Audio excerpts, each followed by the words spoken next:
Wow ಪಪ್ಪ, ಇವತ್ತು ನಾನು ತುಂಬ ಹ್ಯಾಪಿಯಾಗಿದ್ದೀನಿ. ಈ ಥರ ಆಟಗಳನ್ನು ನಾನು ಒಂದಿನನೂ ಆಡಿರಲಿಲ್ಲ.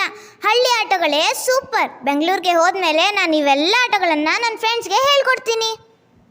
ಪ್ರಸಾದು, ಸರು, ಬನ್ರಿ ಇಲ್ಲಿ. ಮಮ್ಮಳ ಖುಷಿ, ಬಾಬಾ ಇಲ್ಲಿ. ಏನಮ್ಮ? ಏನತ್ತಮ್ಮ ಕರೆದಿದ್ದು? ನೋಡ್ರಿ, ನೀವು ಬಂದಾಗಲೇ ನಮ್ಮ ಗೌರಿ ಕರ ಹಾಕವಳೆ. Wow, so cute. ಮಮ್ಮಿ, ಆ ಕರು ನೋಡು, ಎಷ್ಟು ಮುದ್ದಾಗಿದೆ. ಇದನ್ನೆಲ್ಲ ನಾವು ಸಿಟಿನಲ್ಲಿ ನೋಡೋಕ್ಕೇ ಆಗಲ್ಲ. ಹಾಗೂ ಪ್ರಾಣಿಗಳನ್ನು ನೋಡಬೇಕು ಅಂದರೆ ಝೂಗೆ ಹೋಗಬೇಕು. ದಿಟ ಹೇಳ್ದೆ ಪುಟ್ಟಿ, ನಮ್ಮ ಹಳ್ಳಿನಾಗೆ ಗೋಮಾತೆ ಕೊಟ್ಟಿಗೆಯಾಗಿರ್ತಾಳೆ, ನಾಯಿಗಳು ಬೀದಿನಾಗಿರ್ತವೆ. ಆದರೆ ಪಟ್ಟಣದಾಗೆ ನಾಯಿಗಳು ಮನೆ ಮಂಚದ ಮ್ಯಾಗಿರ್ತವೆ, ಗೋಮಾತೆ ಬೀದಿನಾಗ ತಿರುಗ್ತವೆ. ಓದಿದಾಯ್ಕ್ಳು ಇದೇ ಸುತ್ತಪಾಲು, ಕೇಳೋರಿಲ್ಲ ತಂದೆ ತಾಯಿಗಳು. ಏನಂತೀರಾ? ಅತ್ತಮ್ಮ, ಅಕ್ಕನಿಗೆ ಹೇಳಿ ಗಿಣ್ಣು ಮಾಡಿಸಿ ಪ್ಲೀಸ್. ಸರಿ.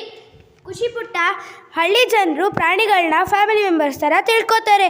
ಅವುಗಳನ್ನ ಪೂಜಿಸ್ತಾರೆ. ಅವುಗಳಿಗೂ ನಮ್ಮ ಹಾಗೆ ಮನಸ್ಸಿರುತ್ತೆ ಅಂತ ಭಾವಿಸ್ತಾರೆ. ಅವರ ಪ್ರಾಣಿ ಪ್ರೀತಿ ಅದ್ಭುತ. ಅಮ್ಮ ಹೇಳಿದ ಅರ್ಥ ಆಯ್ತಾ ಖುಷಿ? ನಾವು ದಿನ ಬೆಳಗ್ಗೆ ಪ್ಯಾಕೆಟ್ನಲ್ಲಿ ತಗೊಳ್ಳುವ ಹಾಲು, ಮೊಸರು ಎಲ್ಲ ರೈತರು ಸಾಕಿರೋ ಹಸು ಎಮ್ಮೆಗಳದ್ದು.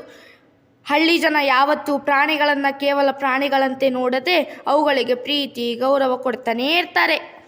ಅವ್ವ, ನಾನು ಕರು ಹಾಕಿರೋ ಗೌರಿಗೆ ಎಳೆವಲ್ ತಕೊಂಡ್ ಬರ್ತೀನಿ. ಅವ್ವ, ನಾ ಕುರಿ ಹೊಡ್ಕೊಂಡ್ ಮೇಯ್ಸ್ಕೊಂಡ್ ಬರ್ತೀನಿ.